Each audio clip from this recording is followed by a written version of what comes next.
Listo, muchísimas gracias. Bueno, ya que me dieron unos minutos más, entonces quizás para ir abordando algunos de los temas que tengan duda, podemos aprovecharlo ya al final, hacerlo ya quizás de una manera más de charla. Sin duda es una gran fortuna antes que nada estar el día de hoy. Ha sido una cátedra la que hemos recibido durante toda la mañana.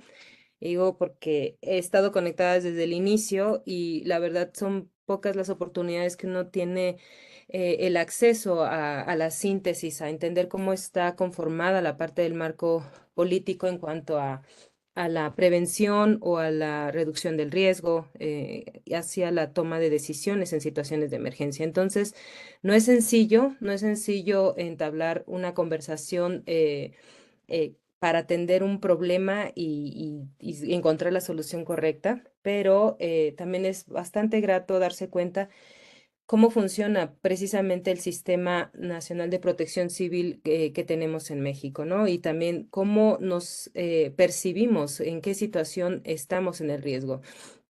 Y parte de la percepción del riesgo, de ese punto en cómo percibimos el riesgo, es muchas veces cómo tomamos también las decisiones. Entonces, ha sido toda una experiencia el contar aquí con grandes exposiciones, cómo nos han ido llevando toda la mañana a través desde los conceptos de la gestión integral del riesgo en la parte de la política pública, cómo funciona el Sistema Nacional de Protección Civil. Entonces, lo que me gustaría ahorita presentarles es precisamente esta oportunidad y yo lo llamaría cómo podemos materializar el trabajo con las personas con base en todo este marco que acaban de presentar. Entonces voy a iniciar y quizás es una pregunta detonadora. ¿Conocen cuál es la labor de la Cruz Roja? Y se los hago porque antes de entrar a Cruz Roja tengo 8 años trabajando en Cruz Roja Mexicana, pero antes pertenecía a la parte académica y también era parte de la población general y también yo tenía una concepción de Cruz Roja Mexicana y que muchos se sentirán quizás identificados, a otros que ya conocen bastante bien cuál es la labor más integral. Entonces, preguntarles cuál es la labor de la Cruz Roja, ¿no? Es una pregunta muy general. Ya por ahí me apareció, me brincó un comentario de aliviar el sufrimiento humano.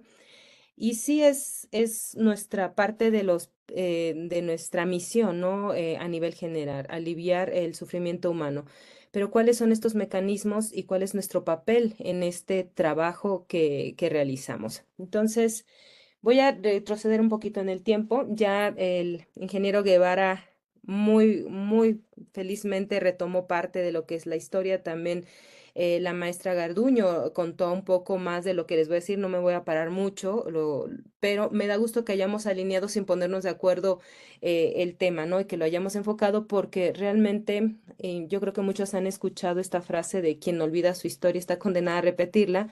Entonces es ver desde dónde viene, cuál es la historia, qué nos trajo en el momento en el que estamos ahorita para la gestión integral del riesgo. Y entonces, un poco ya de lo que han mencionado, ahora con mucho orgullo también lo presento ya representando a esta institución. El origen del movimiento internacional de la Cruz Roja tiene un inicio en Europa precisamente. Ya el ingeniero Guevara compartió un poco de lo que es, de cómo inició con Henry Dunant, quien es, era un empresario que viajaba desde Suiza, es un empresario suizo que viajaba por cuestiones comerciales y se topó con esta batalla que mencionaba el ingeniero Guevara, y vio bastantes soldados heridos y que nadie los atendía. Entonces fue cuando en 1859 pasó esta batalla y llamó a los pobladores del pueblo más cercano, que era a Solferino. Los llamó y les pidió que atendieran, sin importar a qué bando a qué bando pertenecieran, cada uno de los combatientes, de los soldados heridos, que los atendieran por igual. Entonces fue un rasgo que siempre ha existido, no inició que hayamos sido humanitarios en 1859, pero fue una gran iniciativa el pedirles que no se fijaran de qué lado estaban peleando, sino que se atendieran por igual. Entonces empezaron algunos de los principios que por ahí también alcancé a ver que pusieron dentro de los 7 principios fundamentales. Es el que hagámoslo de una manera imparcial, sin importar de dónde vengan. Y la gente empezó a auxiliar. Y entonces empezó una cuestión que empezaron a darnos como el marco de trabajo en el que tenemos, una en una situación bélica y la segunda a brindar primeros auxilios, a ayudar a la gente que estaba malherida. Esa fue la prioridad. Posteriormente en Solferino tuvieron a los soldados, pero en aquel entonces no eran muy, no había grandes medios de comunicación y muchos soldados empezaron a decirle a las personas que los estaban cuidando que querían comunicarse con su familia. Entonces, lo que empezaron a hacer es escribir cartas y la gente empezó a llevarlas al correo para informar a los familiares de los soldados que se encontraban vivos, sobre todo. Entonces, empezó como otra línea, que más adelante la voy a retomar, que también trabaja a nivel internacional la Cruz Roja. Entonces, tenemos la parte de estar en una zona de conflicto, en la parte de la salud y en la parte de restablecer el contacto con las familias. Y son de las 3 principales acciones que dieron inicio. Al regresar Henry Dunant a Suiza, con otros 4 empresarios también empezaron a platicar y a debatir sobre la necesidad de crear un movimiento o un comité, en este caso, que diera prioridad precisamente a atender estas cuestiones de sufrimiento humano, a ver cuáles eran las consecuencias, sobre todo de manera de la guerra, que era lo que más resaltaba, lo que más preocupaba en aquellas épocas. Y hay muchísima historia después. Viene el primer convenio de Ginebra, que ya también los han tocado varias veces, que es como las prioridades de que todos acorden entre naciones cuáles son los principios fundamentales para proteger a la población, sobre todo en tiempos de guerra. Y casi un siglo después que se fundó, que empezó esta iniciativa, se crean se generan o se acuerdan los 7 principios fundamentales por el cual la Cruz Roja iba a trabajar a nivel internacional. Los 7 principios, muy rápidamente, son neutralidad, universalidad, humanidad, independencia, unidad, voluntariado e imparcialidad. Pueden sonar bastante em, eh, como comunes o a qué se refieren, pero creo que hasta que me ha tocado a nivel personal, les comparto, hasta que me ha tocado trabajar en Cruz Roja, ha habido un momento en que siempre se ha aplicado uno, ¿no? Hay que tomar una decisión y nos ayuda mucho a ver la parte, hay que ser neutrales, hay que priorizar nuestro sentido humanitario. En la parte de que la Cruz Roja trabaja de manera independiente, hablo a nivel internacional y también nacional, es decir, que no somos parte de gobierno, pero tenemos un gran rol y un compromiso como un rol auxiliar para el gobierno o para en prioridad de la población. Entonces, estos muy a grosso modo son cómo empezó a originarse la iniciativa de la Cruz Roja. Y me fui un poquito para atrás para llevarlos precisamente en el camino, en el momento en que estamos ahora.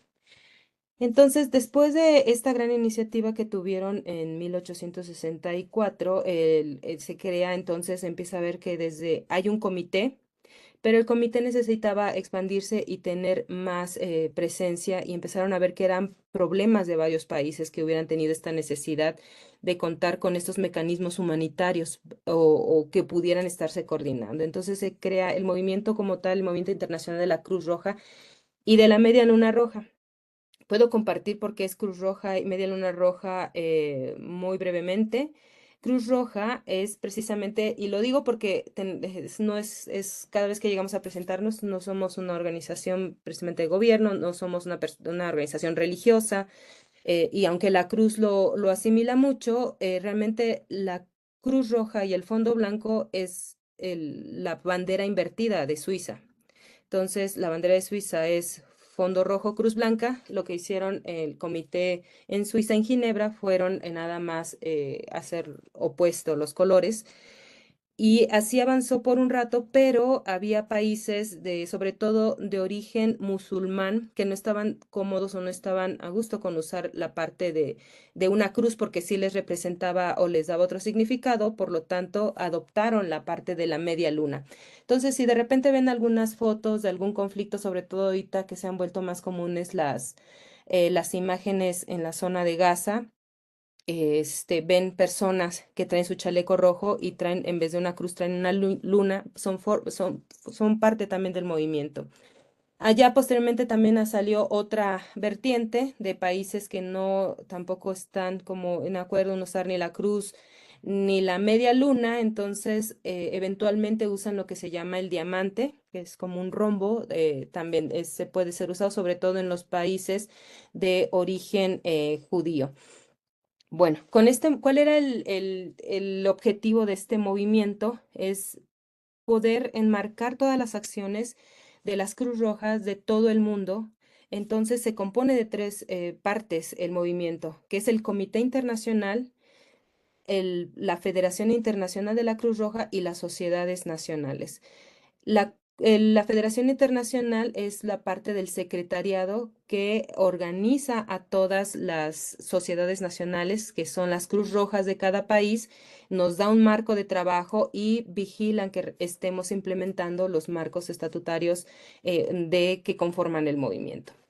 Entonces, en el caso de la Sociedad Nacional de México, que es la Cruz Roja Mexicana, fue en 1910 cuando se funda y con el objetivo, ha ido modificándose el objetivo a lo largo de los años, sin embargo, se ha resaltado que sí, el principal y el eje rector, el objetivo rector que nos ha mantenido es el preservar la salud, la vida, aliviar el sufrimiento humano, como algunos de ustedes lo han comentado y sobre todo atendiendo a las personas en situación de vulnerabilidad.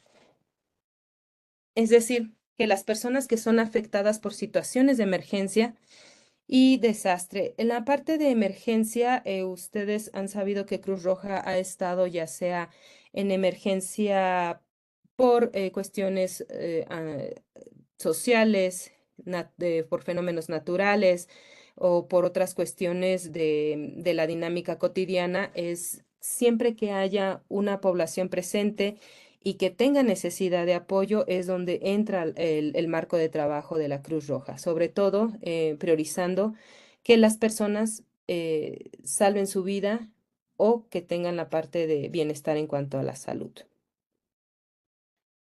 Y bueno, estas son algunas de las imágenes que vemos como un poco del recorrido de la Cruz Roja, ¿no? Desde la parte de los inicios, cómo han cambiado también la parte de la visibilidad en cuanto a los uniformes, pero es cómo ha sido reconocida a través de los años la Cruz Roja. Y siempre que nos dicen Cruz Roja, quizás es la imagen, sobre todo las de abajo, entre la colecta o entre la atención con una ambulancia, es con quien más estamos relacionados y es casi, bueno, es prácticamente uno de los ejes principales. Pero les quiero comentar algo también. En el mundo hay 191 Cruz Rojas, lo que llamamos 191 sociedades nacionales. Esto quiere decir que 191 países tienen Cruz Roja. Cruz Roja Española, Cruz Roja Guatemalteca, Cruz Roja Americana, Cruz Roja Chilena, Cruz Roja Española. em, pueden haber varias. Hay algunos países que no tienen, sobre todo los que se han desagregado posterior a ciertos conflictos de otros países, pero son 191 Cruz Rojas que tienen diferentes perfiles de labor y no todas tienen ambulancia. Hay Cruz Rojas que no tienen servicios de ambulancia. Hay otros que son tan fuerte el servicio de ambulancias como es la Cruz Roja Mexicana, pero hay otros que se les conocen de otra manera. Un ejemplo es en Estados Unidos, la Cruz Roja Americana no tiene como tal un servicio de ambulancias. Su mayor pilar de trabajo es la donación de sangre o la reducción de riesgos o la prevención. Igual Cruz Roja Canadiense, por ahí platicando es entre también la parte de primeros auxilios, pero también la parte de, por ejemplo, clases de natación, pero con un enfoque de salvar la vida. Entonces, empezamos a ver, cuando uno se empieza a meter en este mundo de la Cruz Roja, se da cuenta lo amplio del alcance que puede tener y sobre todo qué tanto podemos abarcar y dónde también ya no podemos abarcar en la parte de ayuda a la población. Entonces, eh, ¿cuál es el ciclo de respuesta de lo que usualmente nosotros conocemos donde opera la Cruz Roja? Existe un evento, un accidente, un sismo o algo que requiera, inmediatamente la Cruz Roja actúa, envía a los equipos de respuesta, que también es un componente muy fuerte dentro de la institución. Por ejemplo, mandan a las ambulancias con toda la parte de paramédicos. También hay equipos de búsqueda y rescate, que son las unidades especializadas que tiene la Cruz Roja junto con los binomios caninos. Y empiezan a desplegarse otros equipos, como es la parte de evaluación de daños y necesidades, el equipo de restablecimiento de contactos entre familiares, y eso es inmediatamente después de que pasa el evento, dependiendo de la magnitud, son los equipos que se van desplegando. Posteriormente, pueden ser a las horas, a los días de que haya pasado determinado evento, e insisto, de acuerdo al alcance o la magnitud que haya sido el evento, empezamos como la parte de la recuperación y también son como más familiares las imágenes de las personas, de los voluntarios de la Cruz Roja repartiendo ayuda humanitaria. Repartimos despensas de alimentos, también kits de higiene, kits de limpieza del hogar, aquellas cosas que son vitales para una rápida o inmediata recuperación que pueden ayudar a que la gente o no se enferme o pueda ir restableciendo un poco, acelerar un poco más su recuperación. Entonces, usualmente esto es lo que conocemos de Cruz Roja, pero ¿qué pasa en el otro marco? Estamos también trabajando antes del evento. Y acuérdense que el ciclo de la respuesta es circular. Puede ser que trabajemos a partir del evento, terminamos, pero preparamos para un posible evento, o bien venimos de un evento y empezamos a preparar para otro siguiente evento. Entonces, lo que tiene la Cruz Roja Mexicana ha creado el Programa Nacional de Reducción de Riesgos de Desastre, empezando con la parte de atención a las personas vulnerables a determinados eventos. En mi caso, son los eventos relacionados por fenómenos naturales, aunque hay otras áreas que atienden las cuestiones como migración o la prevención vial. Entonces, pero en mi caso, en el área en el que estoy y precisamente muy en relación a la gestión integral del riesgo, está más relacionado a las cuestiones por fenómenos naturales. Lo que hacemos es un plan de trabajo identificando las zonas de vulnerabilidad, las personas más expuestas, para poder implementar proyectos de preparación comunitaria para que fortalezcan su resiliencia ante determinado evento. Tenemos 10 años ya de una manera más estructurada implementando los proyectos de resiliencia. Es, es un poco relacionado con darle esas capacidades para que ante determinado evento la gente pueda tomar decisiones y saber qué hacer, qué va a priorizar. Y todos sabemos que ante una emergencia se nos pasan mil cosas por la cabeza y dices, no tomé la mochila porque me salí así, porque... Y es lo mismo que nos dicen, cuando dicen, al evacuar un avión, deje todas sus cosas y evacúe. pero en varias pruebas que hicieron, mucha gente se llevaba la mochila o no soltaba las cosas. Entonces, son pequeñas cuestiones que tenemos que aprender a tomar decisiones ante una emergencia. Y esto está basado con base en la recolección de información en las comunidades. Hemos levantado información de cómo las personas reaccionaron o qué fue lo que pasaron ante determinados eventos. Lo hemos visto, lo hemos podido tener experiencia en el caso de las inundaciones de Tabasco. Pudimos recopilar información después de los sismos del 2017, también después de que impactó el huracán Grace. El más reciente, han sido varios y el más reciente ha sido lo del huracán Otis, que casi lo pegamos Otis-John. Entonces son acciones que nos van marcando como determinado, no es patrón, como determinado camino y sobre todo lo que hemos entendido es que las comunidades toman decisiones de acuerdo también a las posibilidades que tienen, a la preparación, pero también a las condiciones. Lo que vemos, cómo toman las decisiones en una zona no es lo mismo que lo pueden tomar en otra. Entonces empezamos como ya un trabajo mucho más personal con las familias y entender cuáles son las causas. Y un ejemplo rápido, porque siento que se me va a ir si no es el ejemplo. eh, con la parte de los sismos, empezamos a platicar con las personas de Chiapas y narraron qué hicieron, porque ellos no tenían, como fue el epicentro muy cerca, el del 9, el del 7, perdón, este, como fue el epicentro, no les dio tiempo como de escuchar alguna alerta. Entonces, agarraron sus cosas o no agarraron sus cosas. Lo primero siempre que dicen, agarramos al niño y nos salimos corriendo. Pero en Oaxaca las personas dormían en la zona costera, duermen en hamacas. Entonces ellos empezaron a sentir el sismo, tardaron en entender que no era una mecida normal, sino que era este, más atípica y era tanto el movimiento que se sintieron como enredados en las hamacas. Entonces ocasionó mucho más caos, mucho más drama, se espantaron más, no podían sacar a los niños de las hamacas. Entonces, eso nos da, es un ejemplo muy sencillo, pero nos da el entendimiento que no podemos aplicar un contexto general de reducción de riesgos, un marco de trabajo para por igual, ¿no? Hay que entender mucho cómo perciben y cómo están tomando las decisiones a nivel muy local. En general, esas son las cuestiones que hacemos en la parte de preparación. Ahorita les voy a explicar ya más a detalle cómo son las líneas que trabajamos para la preparación del riesgo.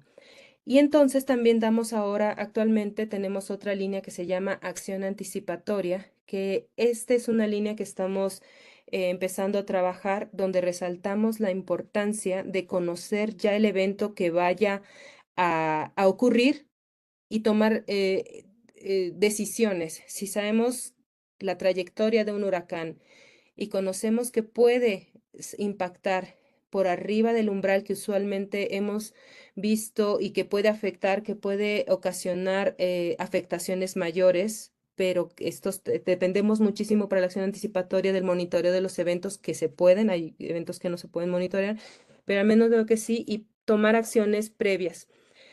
También hay acciones anticipatorias de eventos que no se puedan monitorear, como por ejemplo, sabemos que tenemos una época invernal. También podemos tomar acciones anticipatorias para evitar que sean afectados, o bien viene la época de calor, cómo vamos a proteger o tomar estas acciones anticipatorias para prevenir, para que una vez que ocurra haya menos daño y poder priorizar algunas otras afectaciones que pudieran estarse presentando. Entonces, este es el marco en el que en que ya trabajamos en la Cruz Roja Mexicana y empezamos a ver cómo nos podemos estar enmarcando en otros contextos o en otras líneas de trabajo. Y hemos coincidido con otras organizaciones, con instancias de gobierno, para poder hacer una sinergia. Y la idea no es que cada quien tenga una línea diferente de trabajo, sino dónde podemos empatar, coincidir y no repetir algunas de las acciones.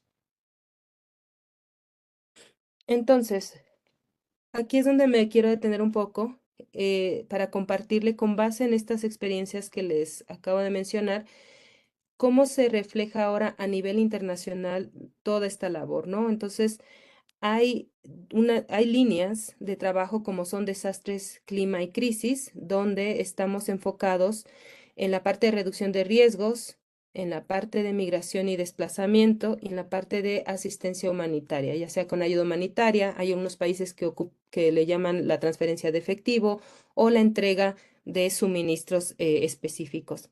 La siguiente línea es la parte de salud y cuidado, que son la parte de salud comunitaria, que son lo que promoción, sobre todo es promoción de la salud y aportes a las líneas de salud que tengan las comunidades. Hacemos diagnósticos de salud y vemos qué cosas todavía hace falta reforzar. Salud en emergencia, que esta es la más conocida quizás en México en la parte de la asistencia o los servicios prehospitalarios. Em, el agua, saneamiento e higiene, que es también ver que las poblaciones tengan las condiciones, sobre todo post-desastre, pero también en su vida cotidiana, que tengan la parte del acceso para evitar acceso al agua saludable y y que tengan las condiciones de higiene para evitar enfermedades y también la proporcionar primeros auxilios. Sin embargo, tenemos también otra línea que sobre todo la dirige el Comité Internacional de la Cruz Roja, que trabaja muchísima con la parte de las poblaciones en conflicto o de los países en conflicto. Entonces, trabaja por la defensa de los derechos de las personas, reconectar a las personas, a las familias, que es lo que les comentaba que salió de la historia de Solferino, donde empezaban a escribir los soldados la carta. Es una línea muy fuerte todavía, ¿no? Sobre todo que buscar en situaciones de conflicto cómo se pueden conectar a las personas. Y un ejemplo muy rápido, en los sismos em, del 2017 se fue el servicio de telefonía. Entonces, el área de restablecimiento de contacto entre familiares tenían acceso a teléfonos satelitales para empezar en lo que se restablecía la comunicación. Lo mismo pasó con el huracán Otis, que tardaron días para volver a conectar sobre todo a las comunidades más alejadas. Hubo un servicio de restablecimiento de contacto entre familiares precisamente para comunicar con sus familias el estado en el que se encontraban, porque tampoco se podía acceder con muchísima facilidad a la zona. Y ayudar a los detenidos, esto va mucho con la parte de los convenios de Ginebra, de la parte de cómo proteger los derechos de las personas que están privadas de la libertad. Entonces, esta línea precisamente de la derecha entra muy en la parte específica que está en el marco de la neutralidad o la imparcialidad que tenemos como Cruz Roja. Cruz Roja Mexicana se centra más en las acciones de la izquierda, aunque también tenemos representación del comité aquí en México. Cruz Roja Mexicana está más enfocado en la parte de desastres, clima y crisis y también en la salud y cuidado, aunque también tenemos la línea del restablecimiento de contacto entre familiares. Bueno, ahora, ya que les compartí un poco cómo estaban, de dónde venimos, cuál ha sido la historia un poco de la Cruz Roja, sin duda es lo que hemos tenido, ¿no? Cómo las amenazas han impactado a las poblaciones y pensamos cuál es la responsabilidad también de nosotros como organizaciones humanitarias de poder ayudar a las personas, porque todos en esta parte, y me gusta mucho cómo lo presentaron, lo han ido presentando a lo largo de la mañana, qué es la protección civil, ¿no? ¿Cuáles son nuestras tareas para impulsar a la protección civil? ¿Quién hace la protección civil? Y una cosa que nos queda claro es que sí hay una parte de responsabilidad en la parte de gobierno, hay otra también que hemos asumido otras organizaciones, pero sí hemos visto también que mucha parte de la protección civil está también en los grupos en la población, ¿no? Y esa responsabilidad de la parte de la población es esa toma de decisiones, de aprovechar las herramientas que llegan a sus comunidades, de aprovechar la información o también de emitir cuáles son sus necesidades. A veces decimos, me hace falta, pero no lo digo. Eso también podríamos decir que es nuestra responsabilidad, ¿no? Yo sé que hay mecanismos para hacerlo saber, pero también es entender que la protección civil, y estoy de acuerdo con el ingeniero Guevara, que la hacemos todos, pero también lo que hemos visto es que mucha responsabilidad también lo tenemos, y lo hablo también yo como parte de la población, lo tenemos como habitantes. Entonces, para nosotros una herramienta muy valiosa y saber cómo podemos potencializar a las comunidades esas oportunidades de impulsar su propia protección civil es a través de la resiliencia comunitaria. Y a través del movimiento internacional se han hecho 6 dimensiones o 6 características sobre todo para la parte de que con las oportunidades que pudiéramos reforzarlo. A nivel humanitario, nosotros entendemos que una comunidad resiliente, es decir, que está más preparada para enfrentar los impactos de alguna amenaza o algún desastre de una amenaza que se haya materializado, es que conoce los riesgos, es saludable, puede satisfacer sus necesidades, es decir, que tenga todas esas herramientas de conocimiento, pero también tenga el acceso a estos recursos que la puedan hacer salir o que la puedan hacerse recuperar o bien protegida ante un evento. En la parte de la cohesión comunitaria, ¿cuál es la importancia? Hemos visto que el, y lo han expresado, ¿no? En los sismos del 85 y de otros eventos, siempre se ha caracterizado por el apoyo de la población unos con otros. Y esa es la parte también que lo vemos bastante importante dentro de las comunidades. Cuando estamos cohesionados es más fácil poder apoyar en las capacidades de unos con otros. No todos tenemos todas las capacidades, pero al tener esta parte de cohesión, hacemos mucho más fuerte a las comunidades. Que tenga oportunidades económicas, no es que entremos con una línea de resolver la parte económica, sino de saber cómo pueden proteger mejor sus bienes o pueden tener acceso a estas oportunidades a través de orientaciones o identificar cuáles son las oportunidades dentro de su contexto. Que haya la infraestructura y los servicios mantenidos y que sean accesibles. Muchas veces lo primero ante un desastre, lo primero que vemos que sale afectado son las escuelas, o porque las ocupan de albergues, o porque los profesores ya no pueden acceder a las comunidades. Y en segundo también son los centros de salud, precisamente porque muchos médicos tienen que viajar hacia las comunidades más alejadas. Que puedan manejar sus bienes naturales, es decir, que reconozcan la importancia de la subsistencia, pero también el respeto por el impacto ambiental que pueda tener y que esté conectada, es decir, que una comunidad tenga los suficientes vínculos, ya sea con instancias de gobierno u otras organizaciones, para poder generar una dinámica de trabajo conjunto y poder gestionar recursos o proporcionar también información. Ese es el marco general en el que trabajamos y en el que implementamos las actividades de las comunidades. ¿Y cuál es el principal reto que nos hemos topado, no? Que hay escenarios que ya no son, que no son fáciles de determinar cómo van a ocurrir. No podemos decir, vamos a trabajar con esta comunidad bajo ciertas actividades y esto va a ser suficiente. No, porque todo cambia. Cambia la forma de pensar de las personas, cambian las prioridades de las personas, pero también cambia mucho la dinámica de los eventos, sobre todo los de origen hidrometeorológico, ¿no? Están siendo más intensos y con mayor frecuencia. La parte de que son más vulnerables, de que las personas se vuelven de alguna manera, toman decisiones que quizás los pongan más en exposición. Y aparte tenemos otros tipos de dinámicas como la parte de la seguridad, las condiciones sociales, la parte de la salud, que esto nosotros queríamos reforzarlo a través de que las personas tengan un mayor conocimiento de los fenómenos, que tengan mejor vinculación con las organizaciones y que puedan encontrar otras formas de trabajar con su riesgo, y es a través de líneas de trabajo y de preparación comunitaria. La foto que ven ahí es del huracán Otis. Y es una foto que realmente sí a nosotros nos pone mucho a pensar, ¿no? La manera en que vamos a trabajar con las personas. El huracán en esa casa arrancó el techo, pero era una escena muy común de ver casas sin ventanas y sin puertas y sus cosas afuera, ¿no? Entonces, ¿con qué se quedan las personas? ¿Cuál sería la prioridad en ese caso a proteger? Y sí, siempre es la parte de la vida y qué hay después del desastre. No, no es nada más terminar cuando acaba el desastre. Bueno, el evento.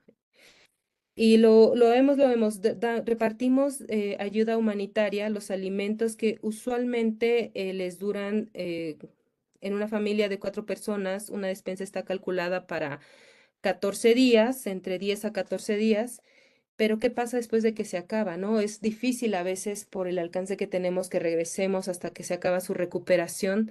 Entonces nosotros entramos usualmente con la parte de la recuperación temprana. Hasta ahorita seguimos trabajando en Guerrero, en la parte de rehabilitación de escuelas, pero han salido otras necesidades y es la oportunidad de saber cómo podemos seguir reforzando la parte de la resiliencia de las personas en las comunidades.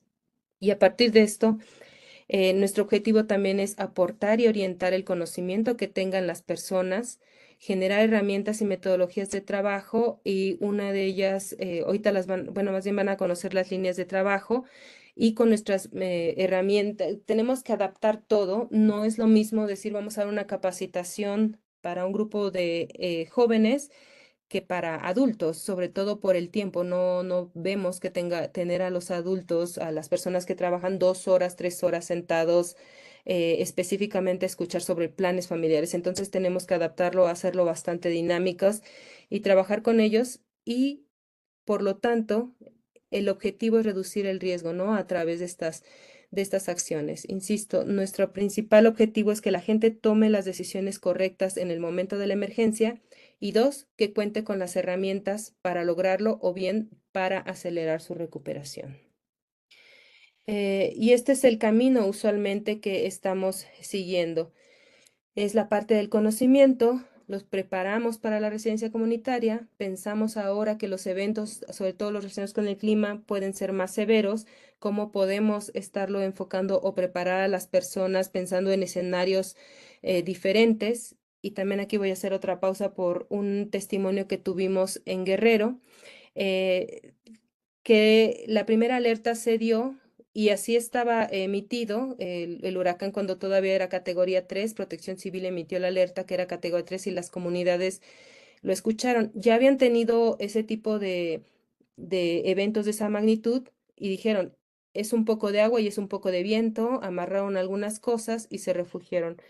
Lo que pasó es que subió de 3 a 5 en muy poco tiempo, entonces lo que hicieron fue que no les dio tiempo ahora de poder emitir una alerta mucho más certera y la gente si se subía a los techos de su casa había proyectiles volando, pero si se quedaban abajo ya empezaban a ver algunas anegaciones y empezaba a meterse el agua. Entonces fue bastante caótico y lo que nosotros queremos recuperar es esa parte para comunicar a las personas que los eventos van a seguir dejando quizás mayores afectaciones por la incertidumbre de su comportamiento.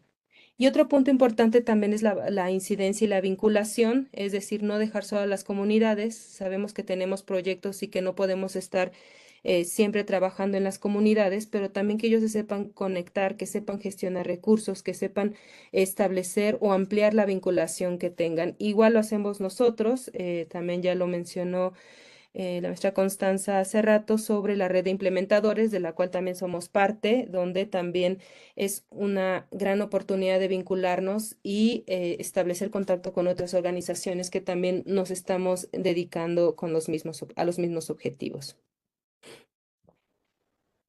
En general, estos son los objetivos del trabajo comunitario, ya de una manera más puntual, se los he ido compartiendo con algunos ejemplos. Sobre todo me gusta más hablar sobre qué es lo que nos hemos encontrado puntualmente con las personas y es preparar a las comunidades. Hemos visto que el fortalecimiento de esta cohesión social y su participación comunitaria es imprescindible.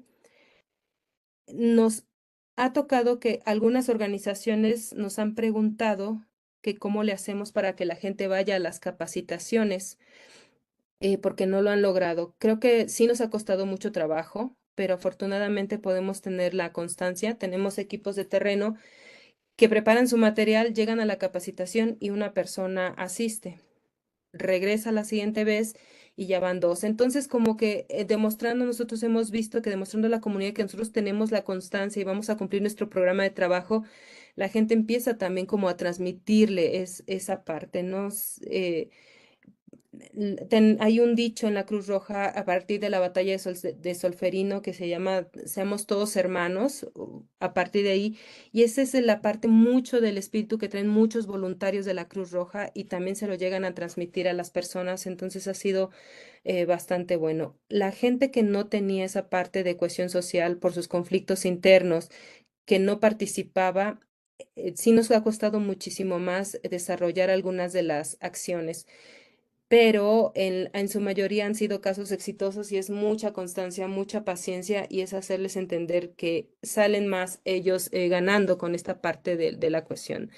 Establecer los vínculos colaborativos con los grupos comunitarios, y esto lo vemos en la formación de brigadas y las autoridades, es decir, que las instancias de protección civil también reconozcan estos grupos que hemos trabajado, que las jurisdicciones sanitarias reconozcan a los comités de salud o a los promotores de salud que hemos llegado a formar, porque de esa manera un brigadista nos decía, bueno, ya sé primeros auxilios, ya sé cómo ayudar a mi comunidad a la evacuación, ya tenemos los puntos de reunión, pero cómo me comunico con el gobierno, con mi autoridad para que pueda ser reconocido. Y eso nos ha ayudado muchísimo en la parte de la red de la Estrategia Nacional de Resiliencia Comunitaria para tener esa parte de reconocimiento también por parte de las autoridades, sobre todo locales y también integrarlos a la dinámica de trabajo. Y también muchas veces llegábamos con las oficinas más locales de protección civil y es llegar a hacer una comunicación con ellos y hacerlos parte o nosotros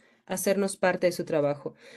Y el último es generar o fortalecer una cultura de la protección civil. Bueno, lo pusimos aquí como enraizada en sus hábitos. Alguna vez alguien me preguntó que cuál era la importancia de que los niños estuvieran participando en los simulacros de los papás brigadistas. Y ya lo habían comentado también que el hacer simulacros era muy importante. Pero de repente le digo, pues ahí está el ejemplo. Un niño se estaba poniendo el casco y estaba enseñándole a otro niño cómo se debería cargar en la camilla. Entonces, y al niño nadie no tomó una capacitación, lo estaba aprendiendo por replicación y eso fue la respuesta, ¿no? Se empiezan a generar ese tipo de hábitos por repetición, ¿no? Entonces, es una cultura que quizás tengamos un largo camino, pero al menos ver que ya la gente lo está haciendo propio y lo está replicando con sus hijos, con sus vecinos, y es así como nos vamos haciendo de la población que participa en las actividades. El proceso de implementación, nosotros para la preparación comunitaria tenemos varias etapas. En el mejor de los casos, también hay que reconocerlo, dependemos mucho de los fondos que pudiéramos tener en su momento. Pero en un proceso completo o integral tenemos esta parte de planificar cuáles son las necesidades, tanto materiales, si cuánto es personal, cuál es el alcance que se quiere ver, hacer esta parte de la planificación. Y posteriormente entramos ya a la parte comunitaria del cual dependemos mucho, del diagnóstico. Y creo que no es noticia que de repente vemos vemos en la tele, en las noticias, el impacto, las afectaciones, y si nada más nos quedamos a veces con esas notas, llegamos a las comunidades y la realidad muchas veces es otra, ¿no? Son cosas que van saliendo, entonces a nosotros sí es imprescindible hacer lo que llamamos el diagnóstico comunitario a través de un análisis de vulnerabilidades y capacidades, de censos, y ahorita tenemos una herramienta de medición de la resiliencia para poder nosotros seleccionar cuáles son las actividades que vamos a estar implementando. Posteriormente, ya que hayamos seleccionado algunas de las líneas de trabajo, vamos viendo, no todas se pueden implementar, pero al menos sí las más prioritarias. Y posteriormente no se acaba con terminar, no se acaba con las actividades al finalizar lo que habíamos planificado, sino para nosotros ha sido importante hacer un plan de sostenibilidad, es decir, de continuidad. Si les dimos primeros auxilios, hay que asegurarnos que haya capacidades en la comunidad para que se pueda replicar. Si no está Cruz Roja, quizás ya hay dos o tres replicadores que pueden seguir preparando a las personas. Si se instalaron algún sistema de captación de agua, es dejarles un manual que hacer para poderlo reparar o cuál es la vida útil de lo que hayamos dejado. Entonces, Nosotros es a lo que llamamos un plan de sostenibilidad para poder realmente empezar a enfocar en la parte, decir que la comunidad sigue fortaleciendo su resiliencia comunitaria.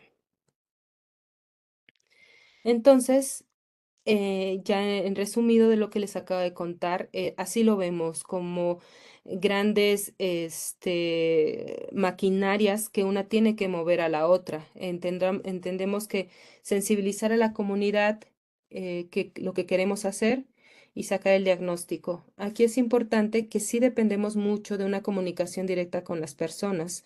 Es cuando hablamos de sensibilizar, es decirle lo que queremos hacer, pero no basta solamente con hacerles saber que tenían una necesidad, sino también que ellos quisieran participar. Vamos a trabajar porque la comunidad así lo considera que también lo necesita. No es porque nosotros decimos, Eres vulnerable y te voy a ayudar". Necesitamos porque dependemos de la colaboración y de la participación de las personas. Entonces empezamos a mover la maquinaria y empezamos a meter cuestiones de educación comunitaria. Empezamos a formar brigadas comunitarias. En el mejor de los casos podemos implementar los microproyectos, acciones de salud. Y esa es la gran maquinaria que nos va a ayudar mucho a trabajar en todas las características de la resiliencia sobre el marco en el que trabajamos.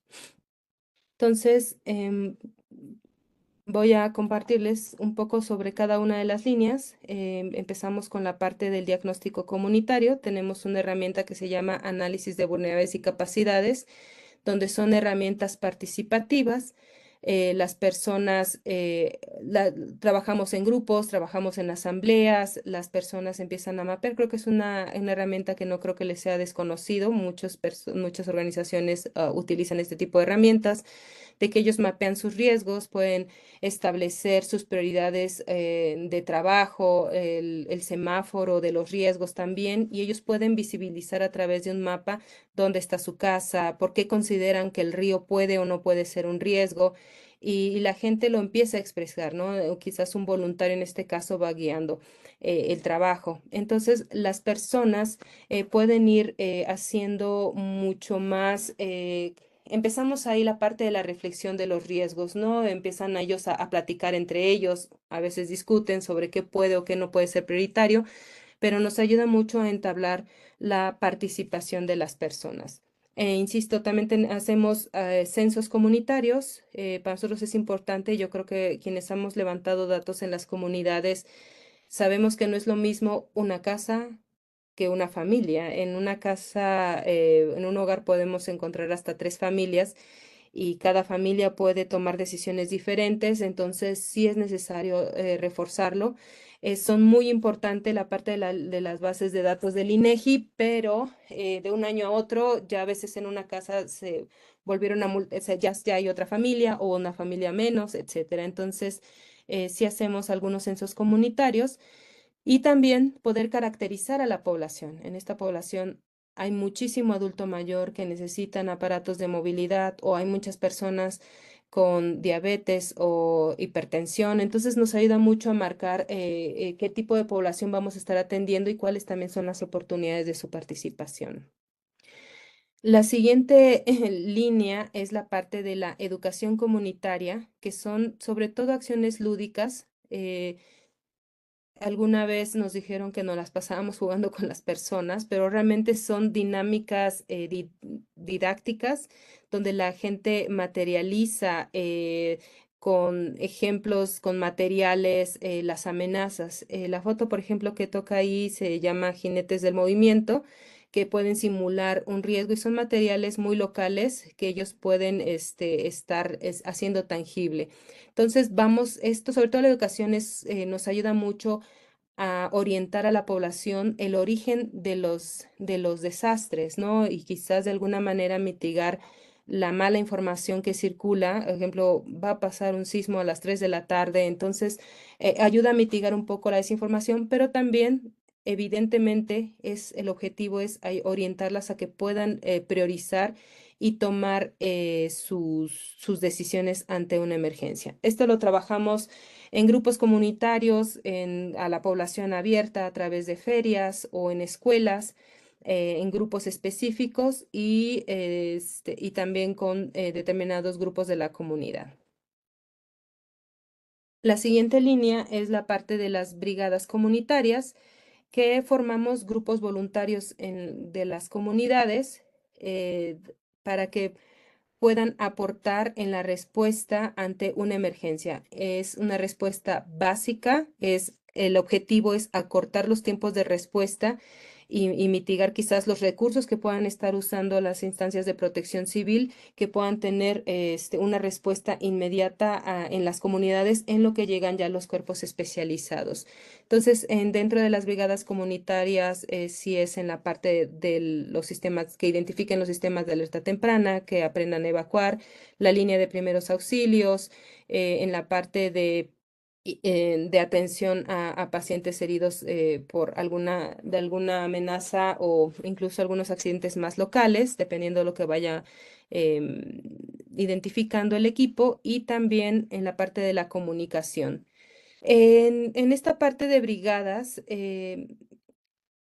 ha sido un poco curioso porque bueno, casi siempre tenemos una mayoría de mujeres.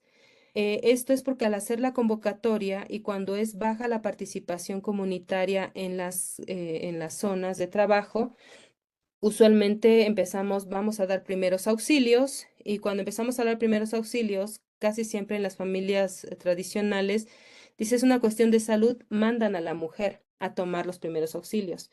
Entonces, las mujeres que llegan a estar empezando, sí hay hombres también, pero en su mayoría mujeres, empiezan a gustarle y entonces empiezan a ser brigadistas con el tiempo. Entonces ya es muy común ver en su mayoría brigadas de mujeres, pero solamente es por cómo nos hemos ido trabajando en la parte de la salud. Y ha tenido muchísimos resultados. En 2019 se reconocieron con el Premio Nacional de Protección Civil a las brigadas que formamos en Tabasco, fueron 20 brigadas. Para el sismos también hicimos 15 brigadas y hemos seguido trabajando con algunas brigadas comunitarias. Y ha sido el inicio de una vinculación. Las brigadas comunitarias de Tabasco están trabajando ya muy estrechamente con Protección Civil del Instituto de Protección Civil del Estado de Tabasco. También en el estado de Chiapas hubo un reconocimiento para estas brigadas, entonces ya es como moverlo ya más localmente esta vinculación. La siguiente línea que tenemos es la salud, y efectivamente empezamos con la parte de primeros auxilios. Cuando trabajamos, aunque digamos es un proyecto antisismos y la gente, pero es que aquí hay dengue. No podemos omitir las prioridades de la gente, y más cuando estamos representados por como una instancia de atención a la salud. Entonces, sí metemos también algunas prioridades comunitarias dentro de nuestro plan de trabajo, y efectivamente las enfermedades como diabetes, hipertensión, el dengue o las enfermedades gastrointestinales han sido como el común en las comunidades que han salido, adicionalmente a otras cuestiones ya más relacionadas a los desastres, como puede ser por el golpe por ondas de calor, la enfermedad transmitida por vectores, ya más específico después de las inundaciones, y entre otras que pudiéramos ir mapeando. Y dentro de las líneas importantes, la última es la de microproyectos sociales, que es donde, si bien nosotros no tenemos especialidades en todas las necesidades que hay dentro de las comunidades, sí tenemos en la parte el compromiso de vincular a las comunidades con los especialistas. Entonces empezamos a desarrollar en esta identificación de vulnerabilidades algunas líneas de trabajo. Dentro de lo que hemos encontrado, no importa la zona, si es Tabasco junto a Usumacinta o si es San Luis Potosí, en el valle, o si es Guerrero en una zona costera, en cada uno de los estados, el problema que más difícil de atender a nivel general es el acceso al agua. Y sorprende si estamos en Tabasco, que digan, es que yo no tengo acceso al agua. Al agua ¿Por qué? Porque muchos de los mantos freáticos ya se han exacerbado, entonces vemos un problema constante de acceso al agua. Si bien no tenemos toda esa capacidad de poder resolver el agua, pero sí vemos como proponemos otras líneas de trabajo como la captación del agua, la protección de los manantiales de algunas comunidades, o bien la protección de lo que tengan o la calidad del agua. En esa forma a veces nos estamos concentrando. Otra línea que también hemos atendido es la protección de los medios de vida. En este caso, en una comunidad en Cintalapa, Chiapas, trabajamos en una comunidad que reportaba que después de los sismos se quedó aislada, no podían salir a trabajar, y entonces no tenían cómo suministrarse también de alimentos. Comentaron que les gustaría tener como pollos para cualquier situación de emergencia, y entonces el compromiso inicial era nada más darle un determinado número de pollos con sus vacunas, y posteriormente, si ellos podían, se veía la participación comunitaria, les podíamos dar los insumos para un gallinero. Si veíamos la participación comunitaria, podíamos darle. Entonces fueron avanzando y de esa manera mantuvimos motivados a los grupos de la población. Entonces fue un microproyecto bastante exitoso. En Oaxaca, por ejemplo, también había una casa de salud que ya no estaba, eh, que ya no había un servicio médico como tal. Se formó un grupo, eran adolescentes para la atención de primeros auxilios, que es muy rápido, es extremadamente básico el curso que tomaron inicialmente, pero entonces les gustó el tema, se capacitaron en primeros auxilios avanzados, y pues me fueron tomando otros cursos, hasta que formaron un pequeño comité comunitario de salud, y un microproyecto que pudimos hacer es el rehabilitarles lo que tenían asignado como casa de salud y darles los insumos para que ellos pudieran trabajarlo, ¿no? Entonces son cosas que vamos identificando como microproyectos. Para hacerlos dependemos mucho de que contemos con los fondos, con la parte del respaldo, y que encontremos a los aliados especializados, ¿no? Para cada uno de las líneas de trabajo. Nosotros nos tenemos que mantener capacitados, tenemos que acudir con las personas que sepan del tema. Entonces, trabajamos siempre en colaboración. Y por último, pero no como tal, como línea de trabajo, lo hemos llamado abogacía o incidencia o vinculación, que también hemos visto que a lo largo de la historia de la Cruz Roja se generan muchos datos, muchas experiencias, levantamos a veces datos, pero ¿qué pasa con esos datos que estamos recolectando? Lo que empezamos a hacer es una línea de gestión de conocimiento, a producir materiales para la gente, para los mismos voluntarios, para algunas otras instituciones, y empezar a generar instrumentos de información, instrumentos o contenidos para la reflexión, o compartir datos de los resultados. Un ejemplo también fue que después de que hemos aplicado esta herramienta de medición de la resiliencia, tenemos un documento como el que están viendo, que se llama Estudio de la Resiliencia, donde pusimos los resultados de qué fue lo que encontramos en la zona de la Huasteca Potosina, y sí se los sabíamos saber a la comunidad, pero lo importante fue hacérselo saber a las autoridades y a la academia, para que también encontraran otras oportunidades de trabajo dentro de las vulnerabilidades. Entonces, este fue socializado con la Universidad de San Luis, Autónoma de San Luis Potosí, con la coordinación bueno, con la Secretaría de Protección Civil, o Coordinación de Protección Civil en San Luis Potosí, incluso hasta con la Secretaría de Educación, que tuvimos para ella también otra colaboración. Entonces, empezamos a ver que estos datos no nada más se quedan aquí. Tenemos entendido que la resiliencia, y se lo decimos a las personas, no funciona solo una comunidad aislada, sino también nosotros tenemos que entender que como organización no podemos hacer todo aislado, todo lo tenemos que hacer en colaboración, y ahí la importancia de contar con un gran soporte por parte del Centro Nacional de la Prevención de Desastres, de las organizaciones sanitarias con las que hemos tenido el gusto de colaborar, y que nosotros hayamos aportado también en la medida de lo posible. Pero esa es la parte que nosotros tenemos que poner el ejemplo de cómo queremos que funcionen las comunidades resilientes. También nosotros tenemos que aplicarlo dentro de las áreas de nuestro trabajo. Y bueno, ya para ir cerrando esta presentación sobre los contenidos que voy presentando, cómo lo trabajamos. Y lo quise incluir porque precisamente nos han preguntado otras organizaciones, otros grupos de trabajo, cómo llevamos a cabo por estas cuestiones, sobre todo la seguridad, las cuestiones sociales, el COVID, o sea, cómo lo podemos seguir realizando. Entonces, hemos tenido, de acuerdo a las necesidades, que crear marcos y protocolos de trabajo. Uno de ellos y el más importante es la parte de la seguridad.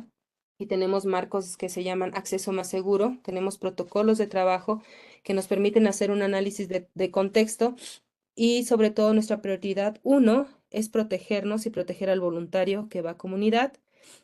Dos, también ver que ellos tengan las normas de convivencia con las comunidades, entender cuál es el contexto, si es por uso y costumbres, si son zonas urbanas, cuál es la dinámica de cada uno. Entonces también es ir adaptando y guiando al voluntariado. Bueno, creo que lo he visto en varios comentarios, la parte de COVID y la gran preocupación. Si bien habíamos tenido algunas amenazas epidemiológicas o algunas situaciones, pero ninguna como la del COVID. Y también fue una gran lección, yo creo que no nada más para Cruz Roja, yo creo que para todo el mundo, de ver, de prever acciones de protección.